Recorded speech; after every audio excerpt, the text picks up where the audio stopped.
if we read the long hadith that mentions punishment in the grave, the hadith of Al-Bara ibn Azib radiallahu anhuma. It's a long hadith, so we'll read the hadith inshaAllah. And this hadith is reported by Imam Ahmad in his Musnad, and by Abu Dawud in his Sunan, and by Al-Hakim and by others. And what Shaykh Al-Albani rahimahullah, what he did, he gathered the different authentic narrations of the hadith of Al-Bara. He gathered the hadith together and placed any additional wordings that are authentic, he placed them within the hadith and gathered the wordings of the hadith together and put the hadith together in his book Ahkamul Janaiz, the funeral regulations. So I'll read the hadith. Shaykh Al-Albani rahimahullah put the hadith together in that book, beginning at page 198. So he mentioned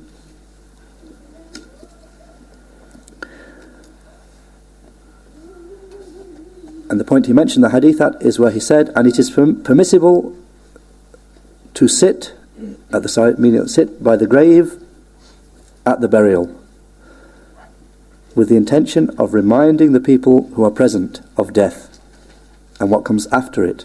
And then he gives this hadith as an evidence for that. He said, as is shown by the hadith of Al-Bara ibn Azib, who said, we went out along with the Prophet sallallahu alaihi wasallam on a funeral of a man from the Ansar. So we came to the grave, and the side niche had not yet been dug. So therefore Allah's Messenger sallallahu alaihi wasallam sat down, facing the Qibla, and we sat around him. And it was as if there were birds upon our heads. They explained as mentioned, meaning they were very quiet, not looking to the right or to the left. So he said, it is as if there were birds upon our heads. And in his hand he had a stick with which he was prodding the earth. And he began looking towards the sky and looking towards the earth and raising his gaze and lowering it 3 times. And then he said, Ista'idhu billahi min adhab al-qabr. Seek Allah's refuge from the punishment of the grave, twice or 3 times. And then he said, Allahumma inni a'udhu bika min adhab al-qabr. He himself said, O Allah, I seek your refuge from the punishment of the grave, 3 times. And then he said, he sallallahu alaihi wasallam said,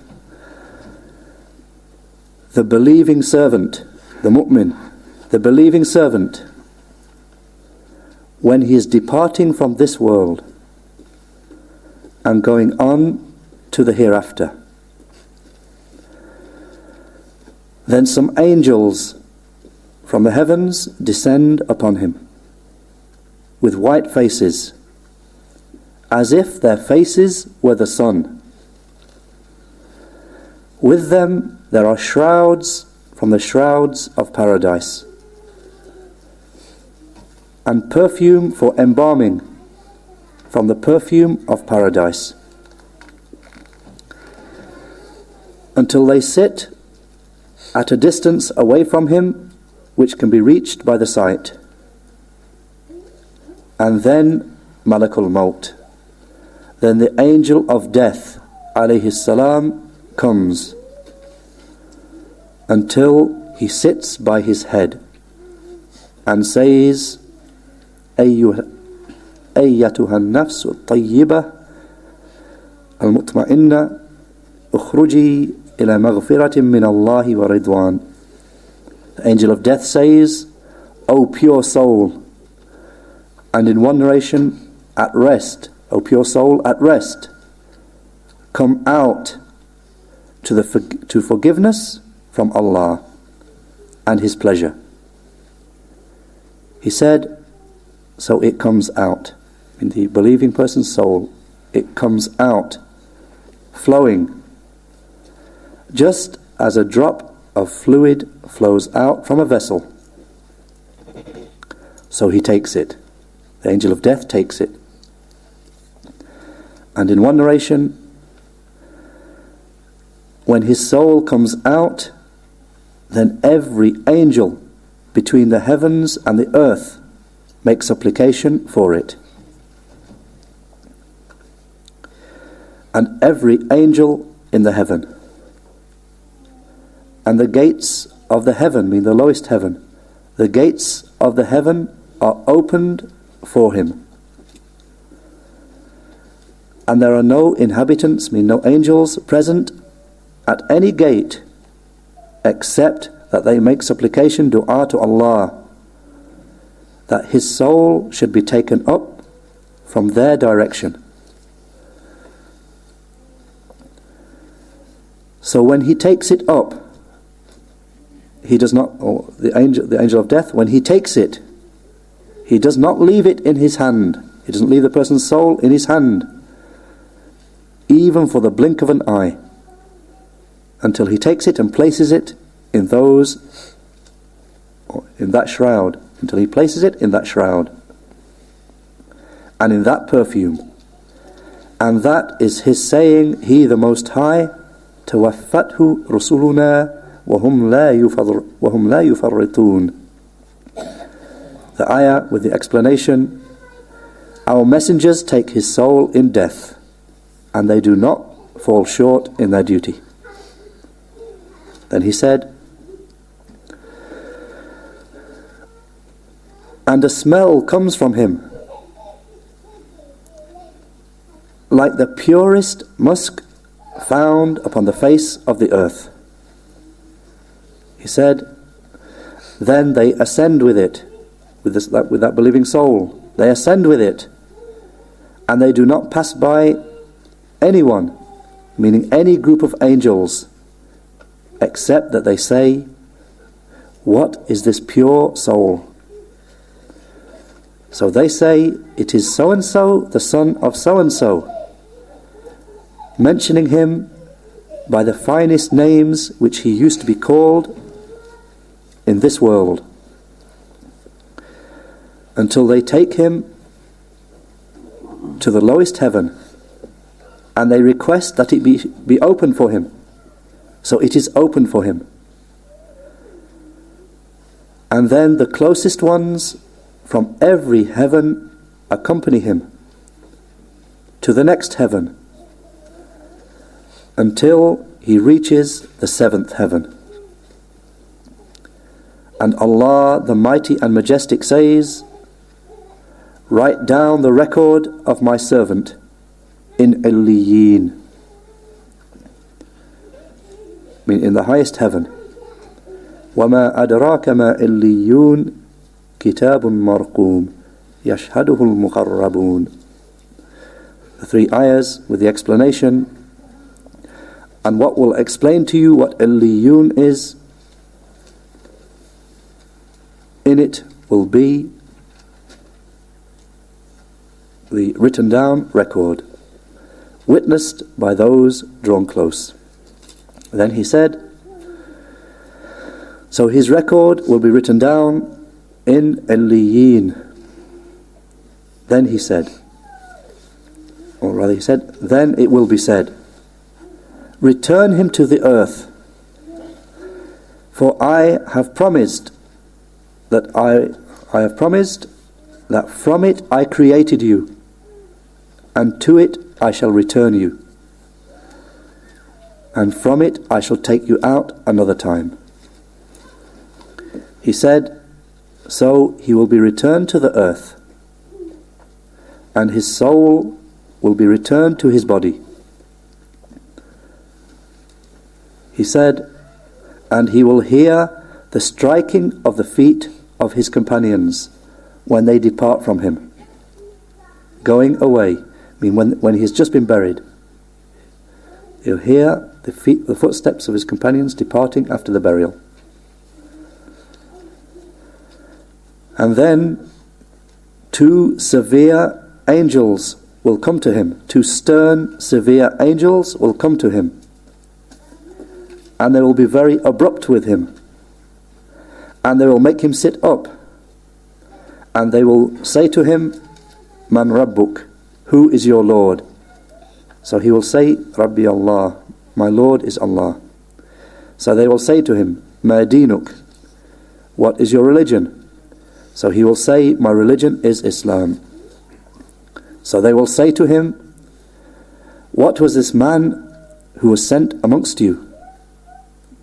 So he will say, he is Allah's messenger, sallallahu alaihi wasallam. So they will say to him, what deeds did you do? So he will say,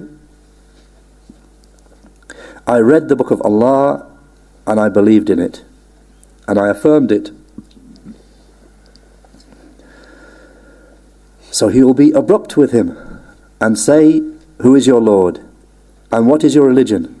And who is your prophet? And this will be the last trial which the believer will face. So that is about what Allah the Mighty and Majestic said, يُثَبِّتُ اللَّهُ الَّذِينَ آمَنُوا بِالْقَوْلِ الثَّابِتِ فِي الْحَيَاةِ الدُّنْيَا. The ayah with the explanation, Allah will make those who are believers firm, with the firm saying in the life of this world. Then he said, so he will say, my Lord is Allah, my religion is Islam, and my prophet is Muhammad sallallahu alaihi wasallam. So then a caller will call from the heavens, my servant has spoken the truth. So give him a bed from paradise, and give him clothing from paradise, and open for him a door towards paradise. He said, so its gentle breeze and fragrance will come to him. And his grave will be expanded for him as far as the eye can see. He said, and then there will come to him, and in one narration it is said, there will be shown to him a man with a handsome face, with fine clothing, with a beautiful scent. So he will say, receive good news of that which is pleasing for you. Receive good news of pleasure from Allah, and of gardens containing everlasting delight. This is your day which you were promised. So he will reply to him, and you, may Allah give you good tidings. Who are you? For your face is the face of one who comes with good. So he will say, I am your righteous deeds. For by Allah I have not known you except being quick upon obedience to Allah, slow to disobey Him. So may Allah reward you with good. And then a gate will be opened for him from paradise, and a gate of the fire. And he will say, this would have been your place had you been disobedient to Allah. But Allah has exchanged this for you instead of it. And when he sees what is in paradise, he will say, O my Lord, hasten the establishment of the hour, so that I can return to my family and what is for me. So it will be said to him, Uskun, be calm, or be settled. He said, and as for the unbelieving servant, as for the kafir, and in one narration, the fajir, the wicked one,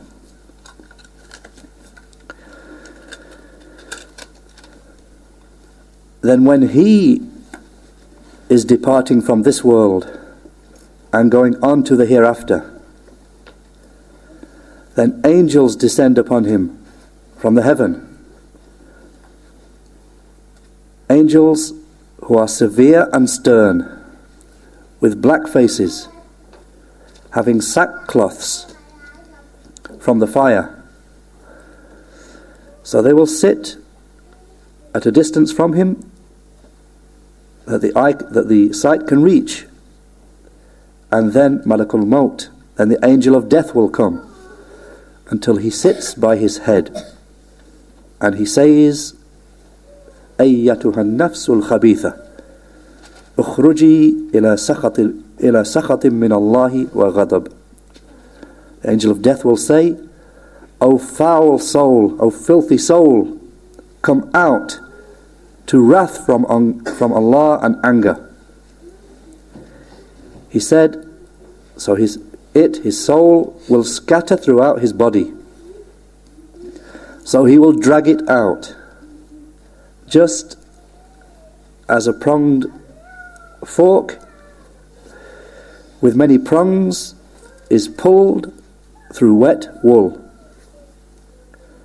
So the veins and tendons will be torn along with his soul being dragged out.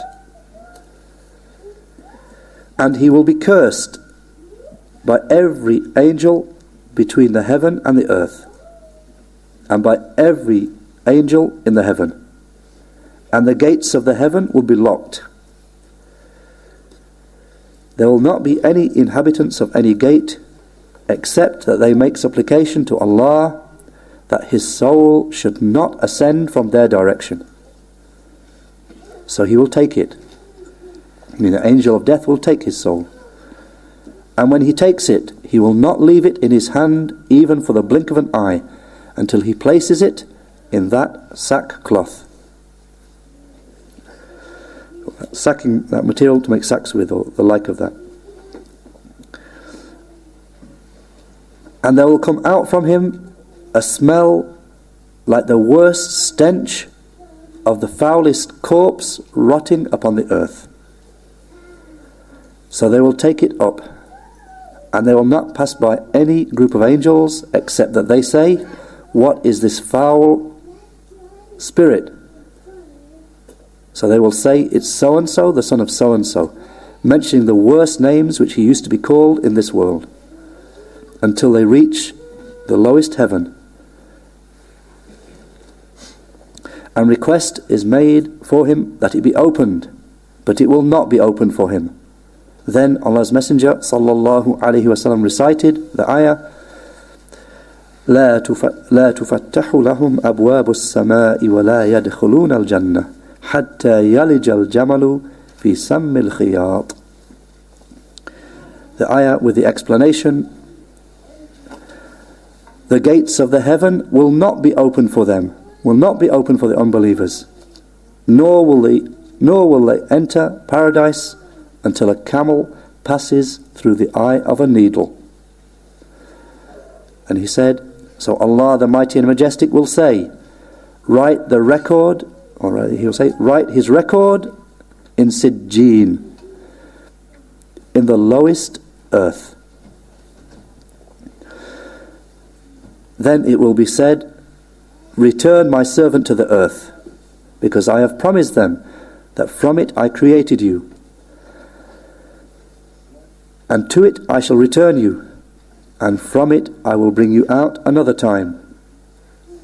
So his spirit will be thrown down from the heaven.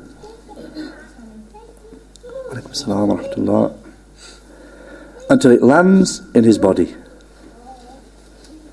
Then he recited, وَمَنْ يُشْرِكْ بِاللَّهِ فَكَأَنَّمَا خَرَّ مِنَ السَّمَاءِ فَتَخْطَفُهُ الطَّيْرُ أَوْ تَهْوِي بِهِ الرِّيحُ فِي مَكَانٍ سَحِيقٍ. The ayah with the explanation, and whoever commits shirk along with Allah, then it is as if he had fallen down from the heaven and been snatched by birds, or the wind had carried him and thrown him in a far-off place. So his soul will be returned to his body. He said, and he will hear the footsteps of his companions when they are departing from him. And the two angels, he said, and two angels will come to him who are severe, and they will be severe with him. And they will make him sit up, and they will say to him, who is your Lord? So he will say, I don't know. So they will say to him, what is your religion? So he will say, I do not know. So they will say, so what do you say about this man who was sent amongst you? So he will not be able to mention his name. So it is said, Muhammad. So he will say, I do not know. I heard the people saying this. He said, so it will be said, rather he will say,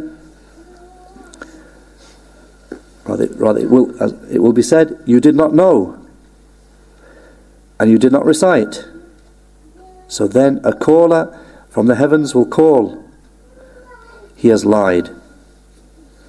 So give him bedding from the fire, and open for him a door to the fire. So its heat and its scorching wind will come upon him, and his grave will be squashed upon him until his ribs cross over. And then there will come to him, or there will appear to him, a man with an evil-looking face, with foul clothing, smelling with an evil stench. And he will say, receive news which will upset you. This is your day which you were promised. So he will say, and may Allah give you news of evil. Who are you? For your face is the one who comes with evil. So he will say, I am your foul deeds. I have not known you except being slow upon obedience to Allah, quick to disobey Allah. So may Allah reward you with evil. And then there will be set loose upon him one, meaning an angel, there will be set loose upon him one who will be blind, dumb, and deaf. And he will have a heavy hammer in his hand. If a mountain was struck with it, it would become dust. So he will strike him with it until he is smashed to dust. And then Allah will return him how he was before. And he will strike him with it again.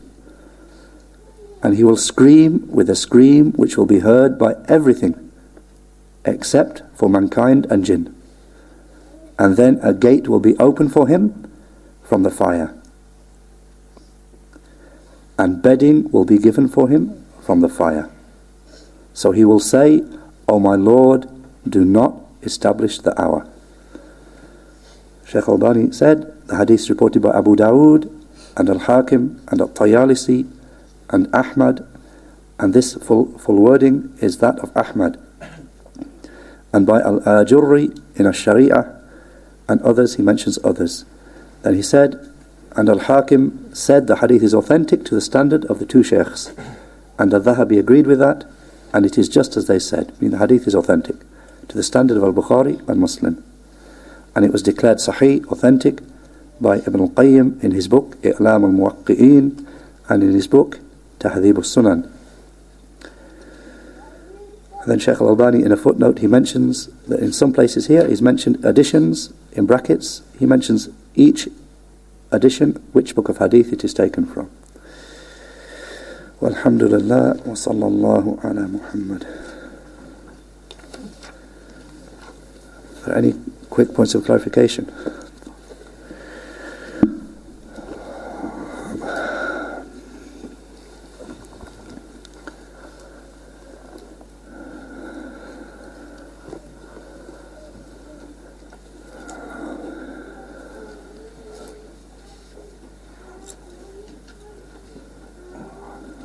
سبحانك اللهم وبحمدك أشهد أن لا إله إلا أنت أستغفرك وأتوب إليك.